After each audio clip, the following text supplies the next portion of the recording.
শেখ হাসিনা সরকারের বিদায়ের পর বাংলাদেশের মানুষজন মনে করেছিল ঝড় থেমেছে, এবার সব পেয়েছির দেশ এলো বলে। সে ভাবনা যে কতটা দিবাস্বপ্ন, ঝড় যে শেষ হয়নি, নতুন করে আসছে, তার স্পষ্ট সংকেত পাওয়া যাচ্ছে। এই ঝড় কেন, এর এপিসেন্টার কোথায়, কতটা মারাত্মক হতে পারে এই ঝড়, এই বিষয়গুলো নিয়ে এখনকার এই প্রতিবেদন। প্রিয় দর্শক, ক্যালকাটা ডায়ালগস থেকে আমি মনোজ দাস খবরের অন্তরালের খবর নিয়ে এসেছি। প্রতিবেদনে যাওয়ার আগে অনুরোধ, চ্যানেলটিকে সাবস্ক্রাইব করুন, লাইক দিন, মতামত জানান এবং শেয়ার করুন। ফ্যাসিবাদী হাসিনার রাজত্বকাল লম্বা, 15 বছর। গত জানুয়ারি মাসের নির্বাচনে পাওয়া ম্যান্ডেট অনুযায়ী আরো 5 বছর পারতেন থাকতে, কিন্তু হঠাৎ ওঠা ঝড় বা সাইক্লোন ডুবিয়ে দিয়ে গেছে তার নৌকা। কিন্তু ডুবে যাওয়ার প্রক্রিয়াটি বড় আচমকা। কলেরা কিংবা প্লেগের রোগী, তাদের মৃত্যু যেমন আকস্মিক হয়, রোগ ভোগের সময় বেশি থাকে না, অনেকটা তেমনই কোটা বিরোধী নিরামিষ ছাত্র আন্দোলন যে এই জায়গায় পৌঁছবে এত দ্রুত, সেটা হাসিনা তো বটেই, ছাত্র নেতৃত্ব নিজেরাও কি বুঝতে পেরেছিল? মনে তো হয় না। তবে প্রধান উপদেষ্টা ইউনূস সাহেব খোদ নিউ ইয়র্কে দাঁড়িয়ে যা বললেন, তাতে মনে হওয়া স্বাভাবিক হাসিনার পতন আচমকা ঘটে যাওয়া ব্যাপার নয়, এর পশ্চাতে ষড়যন্ত্র আছে। তিনি অবশ্য ষড়যন্ত্র শব্দটি ব্যবহার করেননি, বলেছেন দেশ থেকে ফ্যাসিবাদ বিদায়ের যে লড়াই, তার মূল মস্তিষ্ক একজনের, সেই একজনের নামটিও চেপে রাখেননি, বলে দিয়েছেন নাম মাহফুজ আব্দুল্লাহ। মাহফুজ সম্পর্কে বিশদে কিছু বলেননি, তবে তার আগে ও পরে ফ্যাসিবাদের বিরুদ্ধে লড়াই কারা করেছে সেই যোদ্ধাদের শিরোপা তুলে দিয়েছেন বৈষম্য বিরোধী ছাত্র আন্দোলনের মাথায়। শুধু শিরোপা তুলে দিয়ে ক্ষান্ত হননি, ছাত্রদের অবদান নিয়ে তিনি একটি থিসিস গোছের পেপার, সেটাও তুলে ধরেছেন মার্কিনীদের সামনে। বাংলাদেশের বর্তমান শাসককুলের অন্দরের খবর রাখেন যারা, তারা জানেন ইউনূসের নাম প্রধান উপদেষ্টা হিসাবে প্রস্তাব রেখেছিল ছাত্র নেতারা। সেনাবাহিনী সেটা সমর্থন করে সঙ্গে সঙ্গে। অতঃপর মোহাম্মদ ইউনূসের প্রধান উপদেষ্টা হওয়া আটকায়নি। কিন্তু এই দুই ছাত্র উপদেষ্টা ছাড়াও আছেন আরো একজন, তিনি ইউনূস সাহেবের বিশেষ সহকারী, তারই নাম মাহফুজ আব্দুল্লাহ ওরফে মাহফুজ আলম। ইউনূস সাহেব তাকেই বলেছেন ফ্যাসিবাদ বিদায়ের মূল মস্তিষ্ক। তথ্যাভিজ্ঞ মহল জানেন ইউনূস সরকারের মূল চালিকা শক্তি ওই ছাত্র নেতৃত্ব, বিশেষ করে মাহফুজ আলম এবং ওয়াকারুজ্জামান সেনা প্রধান। বাকি উপদেষ্টাদের রাখতে হয় তাই রাখা। 5ই আগস্টের পর কদিন খুব চর্চা চলেছিল বিএনপির কার্যকরী সভাপতি তারেক রহমান দেশে ফিরবেন খুব তাড়াতাড়ি, ফিরেই সরকারের দায়িত্ব নেবেন। কোথায় কি, কবে আসবেন তিনি, তার কোনো খবর নেই। কি হলো তারেক রহমানের? আর বিএনপি বা এমন চুপ কেন? বলছি বিএনপি কেন চুপ সেটা বলছি। কালবৈশাখীর ঝড় দেখেছেন, সেই ঝড়ের আগে কেমন থম্মার একটা ভাব থাকে চারদিকে, সেটাও নিশ্চয় দেখেছেন। বিএনপি এখন সেই কালবৈশাখী। কেন এমন হলো, কেন হবে না তাই বলুন?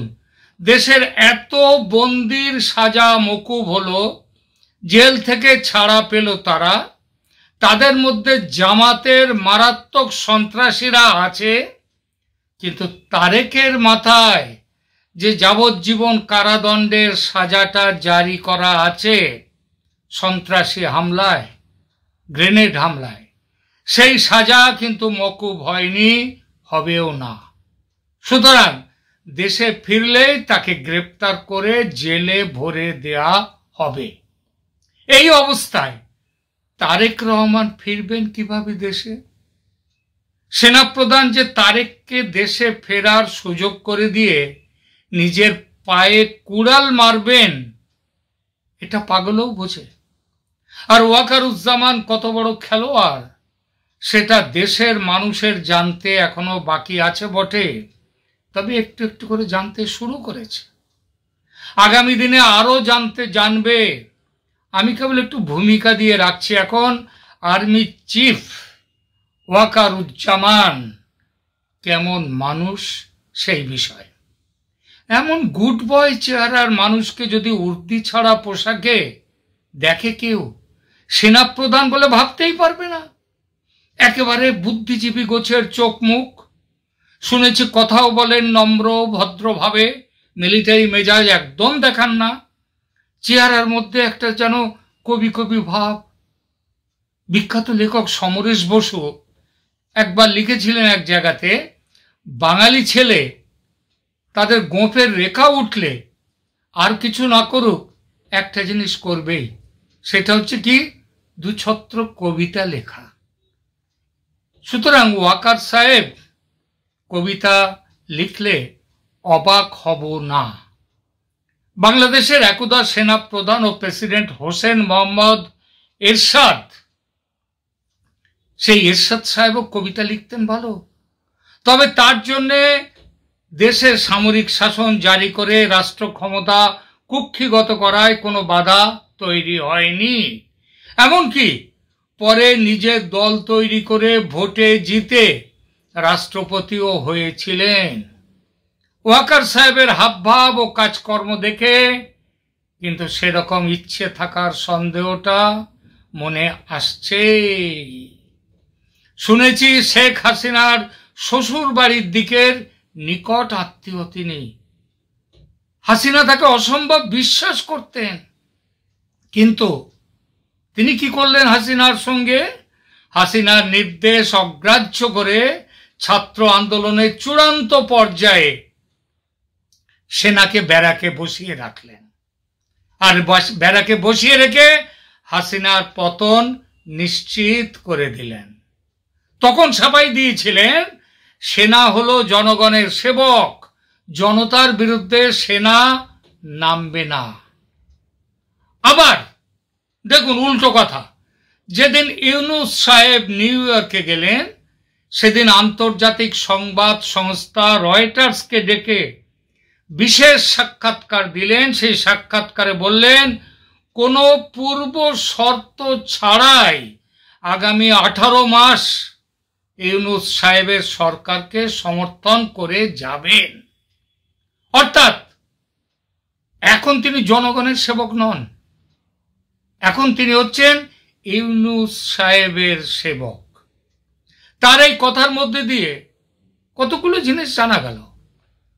সব থেকে বড় যেটা জানা গেল সেটা হচ্ছে কি, 3 মাসের মধ্যে ভোট হচ্ছে না, ভোট হতে 18 মাস লাগবে। 18 মাসের এই সিদ্ধান্তটা কার? সেনাপ্রধান ওয়াকারুজ্জামানের। দেশকে চালাচ্ছে ইউনূস সাহেব, সিদ্ধান্ত কে নিচ্ছেন? সেনাপ্রধান।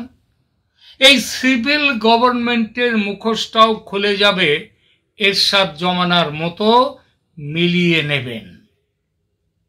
বিরাট কিছু ঘটনা না ঘটলে বাংলাদেশের পরবর্তী শাসক হবেন ওয়াকারুজ্জামান, এরশাদ জমানার মতো।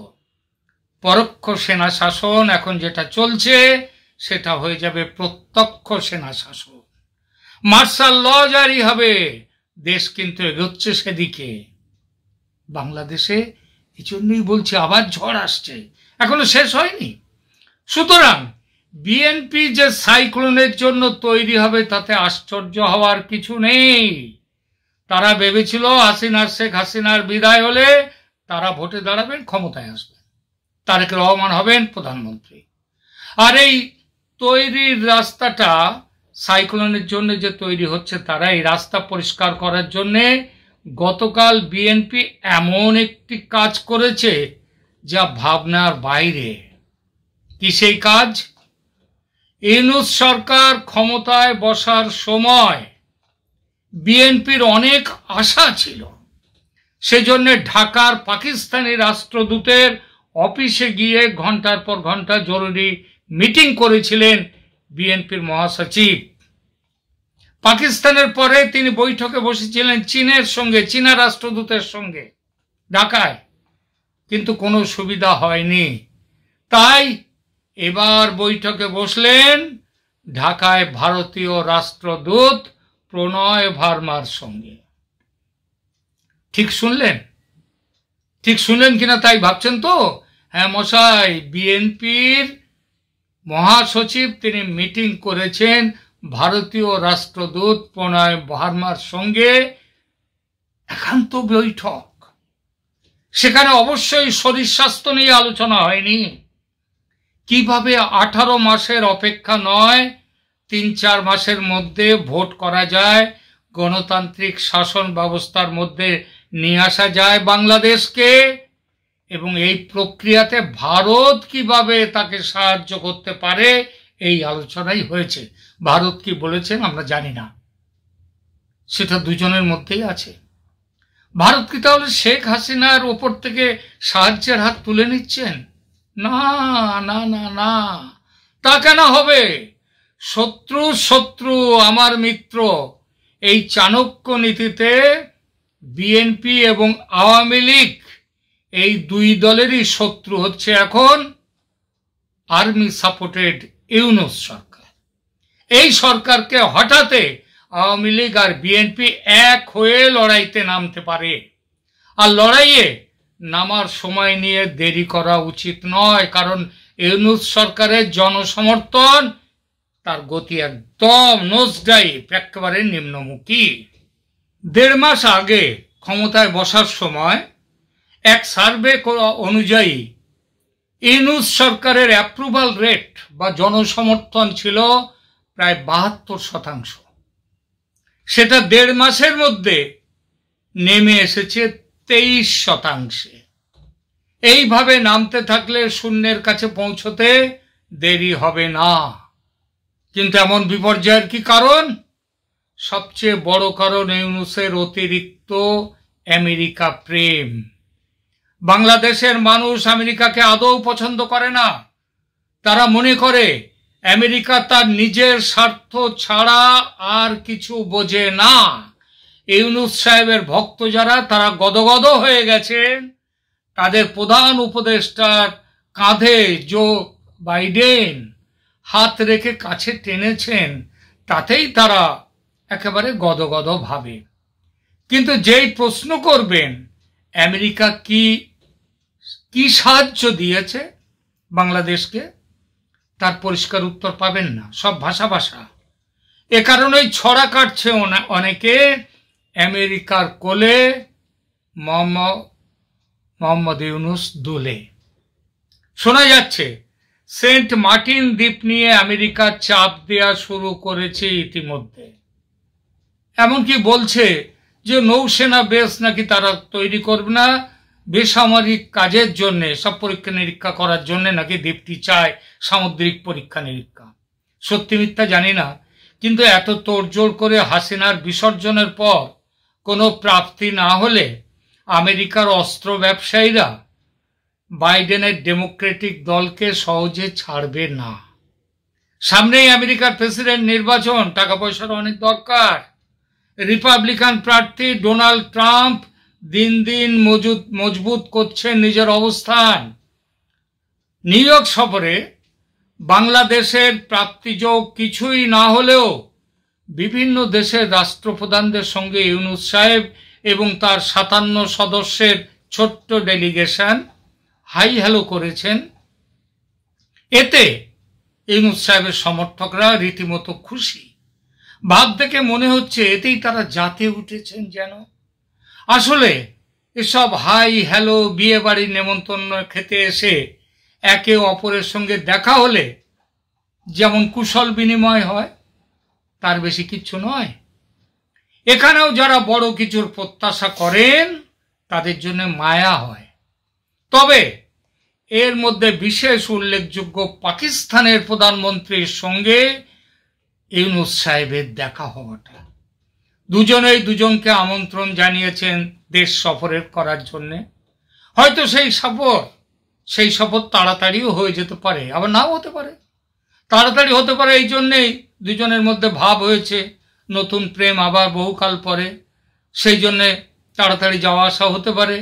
আবার না হতে পারে এই জন্যেই যে পাকিস্তান তো মোটামুটি এখন ভিখারি দেশ, সেখানে গিয়ে তো লাভ বেশি হবে না, শুধু যাওয়া আসার খরচাটা বাড়বে। সুতরাং আর এখন তো আবার বাংলাদেশ পেছনে হেঁটে পূর্ব পাকিস্তান হওয়ার দিকে এগিয়ে যাচ্ছে, মানে পিছিয়ে যাচ্ছে। নতুন সরকারের সমর্থকরা এটা শুনলে হয়তো অনেকেই অত দুঃখ পাবেন কিংবা রেগে যাবেন, কিন্তু পূর্ব পাকিস্তানের দিনগুলোতে ফিরে যাওয়ার প্রক্রিয়া এটা তো বাংলাদেশে শুরু হয়ে গেছে।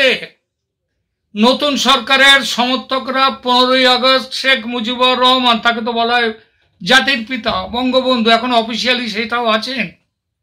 তো জাতির পিতার আত্মদান দিবস যেদিন তাকে হত্যা করা হয়েছিল, সেই 15ই আগস্ট, সেটা আবার পালন করতে দেয়া হয়নি বাংলাদেশে। পুড়িয়ে দেয়া শেখ মুজিবের ধানমন্ডির বাড়ির সামনে হিন্দি গান চালিয়ে, হিন্দি গানের ভক্ত আবার ওখানে খুব আছেন এইসব এরা আর কি, তা সেই ছাত্র জনতা হিন্দি গান চালিয়ে উৎসব করেছে। যারা মুজিবকে শ্রদ্ধা জানাতে গিয়েছিলেন পেটানো হয়েছে, তাদের ভালো রকম পালিশ করা হয়েছে। যুবলীগের এক নেতা তো পালিশের চোটে, তার নাম মোমেন পাটোয়ারি, সে মোমেন পাটোয়ারিকে তো পিটিয়ে পালিশের চোটে তাকে মেরে ফেলা হয়েছে। তারপরেও আছে পাকিস্তানের জনক মোহাম্মদ আলী জিন্নাহর মৃত্যুদিন, মুজিবুরের মৃত্যুদিন পালন হচ্ছে না, যারা পালন করতে যাচ্ছে তারা মার খাচ্ছে। আর মোহাম্মদ আলী জিন্নাহর মৃত্যুদিন উদযাপন করা হয়েছে ঢাকার জাতীয় প্রেস ক্লাবে। সেখানে বিভিন্ন বক্তা বাংলাদেশের জন্মকে পাকিস্তান ভাঙার ভারতীয় চক্রান্ত বলে আখ্যা দিয়েছে। অর্থাৎ বাংলাদেশের জন্ম নিয়ে তারা প্রশ্ন তুলে দিয়েছে। জাতীয় সঙ্গীত বদলের সঙ্গে সঙ্গে দেশের পতাকা বদল করে সেখানে চাঁদ তারা এনে ভারতীয় চক্রান্ত একেবারে শেষ করে দেওয়ার কথাও ভাবা হচ্ছে। এটা যদি পূর্ব পাকিস্তানে যাওয়ার সেই দিনগুলোতে ফেরা না হয়, সেই অবস্থায় ফেরার চেষ্টা না হয়, তাহলে কোনটা? শুধু এখানে শেষ নয়, আরো আছে। বাংলাদেশ বেতারে উর্দু অনুষ্ঠান সম্প্রচার করার ঘোষণা হয়েছে। অর্থাৎ যে ভাষা আন্দোলন, ভুলে যান তার কথা। ঢাকা বিশ্ববিদ্যালয়ের আন্তর্জাতিক সম্পর্ক বিভাগের এক অধ্যাপক মোহাম্মদ সাইদুজ্জামান, তিনি তো ভারতের হাত থেকে রক্ষা পেতে পাকিস্তানের সঙ্গে বাংলাদেশের চুক্তি করার কথা বলেছেন। কি চুক্তি? চুক্তিটা হচ্ছে পরমাণু চুক্তি। কেন পরমাণু চুক্তি করতে হবে? ভারত যদি ভয় দেখায় তাহলে পাকিস্তান যাতে সঙ্গে সঙ্গে পরমাণু বোমা নিয়ে সাহায্য করতে আসে। পরমাণু বোমা হাতের মোয়া, তাই না অধ্যাপক মহাশয় সাইদুজ্জামান? হ্যাঁ, তা হবে আপনার কাছে। তো অধ্যাপক মশাই আরো বলেছেন পাকিস্তান বন্ধু হিসেবে নাকি খুবই ভরসাযোগ্য। এটা আমি আপনাদের, মানে সাইদুজ্জামান সাহেব সবাইকে বলছেন যে এটা তাদেরকে তিনি সবাইকে বলে দিচ্ছেন। 71 সালের জন্যে বাংলাদেশ বেতারে উর্দু অনুষ্ঠান সম্প্রচার করার ঘোষণা হয়েছে। ঢাকা বিশ্ববিদ্যালয়ের আন্তর্জাতিক সম্পর্ক বিভাগের এক অধ্যাপক মোহাম্মদ সাইদুজ্জামান তো ভারতের হাত থেকে রক্ষা পেতে পাকিস্তানের সাথে বাংলাদেশের চুক্তি করার কথা বলেছেন। তিনি বলেছেন, আরো বলেছেন যে বাংলাদেশ তৈরি হয়েছে কিসে? বাংলাদেশ স্বাধীন পাকিস্তান থেকে চলে আসতে চায়নি, এটা ভারত পাকিস্তানকে ভাঙার চক্রান্ত করেছে বলে বাংলাদেশ তৈরি হয়েছে। এই নিয়ে তিনি একটা বেশ বড়সড় বক্তৃতাও দিয়েছেন। আর সেই বক্তৃতার সঙ্গে এই প্রস্তাব দিয়েছেন ভারতের হাত থেকে রক্ষা পেতে পাকিস্তানের সঙ্গে পরমাণু চুক্তি করার দরকার বাংলাদেশের, যাতে বাংলাদেশ চাইলেই পাকিস্তান, বাংলাদেশ কখন চাইবে, কারণ ভারত রয়েছে, ভারত পরমাণু শক্তিধর দেশ, সুতরাং বাংলাদেশের ওপরে যদি ভারত যদি কিছু করতে চায়, সাথে সাথে পাকিস্তানকে বললেই তারা একবার ওখান থেকে পরমাণু বোমা পাঠিয়ে দেবে। এইটাই হচ্ছে বক্তব্য আর কি। তো অধ্যাপক মশাইয়ের কথা, উনি বলছেন পাকিস্তান খুব বন্ধুবৎসল দেশ, এরা বন্ধু হিসেবে খুবই ভরসাযোগ্য, এবং 71 সালে যেটা ঘটেছিল, তারা যেসব অত্যাচার করেছিল, ওই 20 লক্ষ বাংলাদেশকে হত্যা করেছে, 30 লক্ষের মতো মহিলাদেরকে ধর্ষণ করেছে, এসবগুলোর জন্য তারা ক্ষমা চাইতে চায়, কিন্তু তাদের একটা ইগো আছে, তো সেই ইগোর জন্য ক্ষমা চায় না। তবে অধ্যাপক মশাই তাদের মনের মধ্যে, মানে পাকিস্তানিদের মনের মধ্যে ঢুকে গিয়ে দেখেছেন মনে মনে তারা ক্ষমা প্রার্থী। কি চমৎকার, কি অধ্যাপক মশাই, কি চমৎকার জ্ঞান। জামায়াতে ইসলামের অনুগত একদল বিশিষ্ট জন, তারা আবার ঢাকায় পাক হাই কমিশনারের সঙ্গে দেখা করে সে দেশের প্রতিষ্ঠানগুলোতে, শিক্ষা প্রতিষ্ঠানে বাংলাদেশের পড়ুয়াদের ভর্তির সুযোগ করে দেওয়ার আর্জি জানিয়েছে, যাতে পাকিস্তান থেকে আরো বেশি করে তারা ধর্মীয় শিক্ষা নিয়ে চলে আসতে পারে। তারপরে এরপরে আবার আছে নিউ ইয়র্কে, যখন ওই শাহবাজ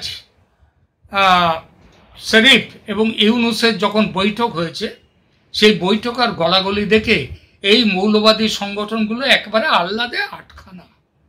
এই আহ্লাদের ফলে বিএনপির সঙ্গে জোট ভেঙে দিয়েও জামাত ইউনুসের পাশে দাঁড়াতে পারে।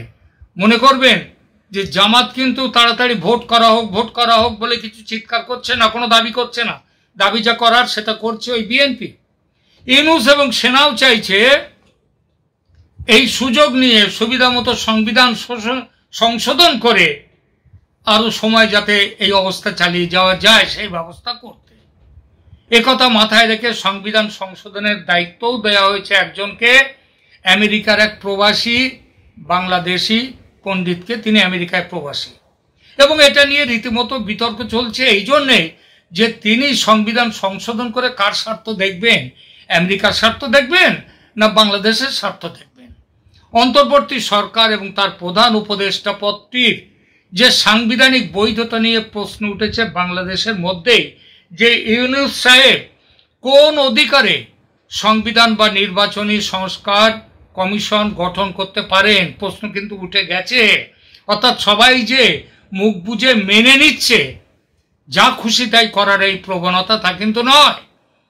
এবং এই প্রশ্ন তুলেছেন ফরহাদ মজহারের মতো গণ অভ্যুত্থানের যাদের একটা প্রধান ভূমিকা ছিল সেই সমস্ত ব্যক্তিরাও। বিএনপিও বলছে অন্তর্বর্তী সরকারের কাজ দেশে একটা সুষ্ঠু নির্বাচনের ব্যবস্থা করা, এর চেয়ে বেশি অধিকার তাদের নেই। নিউ ইয়র্কে একটি সাক্ষাৎকারে ইউনুস সাহেব জানিয়েছেন আগামী নির্বাচনে প্রার্থী হওয়ার কোনো পরিকল্পনা নাকি তার নেই। তবে তিনি এটাও জানিয়েছেন সার্ক সেটা পুনরুজ্জীবনের মতো আন্তর্জাতিক প্রয়াসে তার কি বৈধতা আছে, তিনি সেটাও করেছেন পুনরুজ্জীবন করার কথা।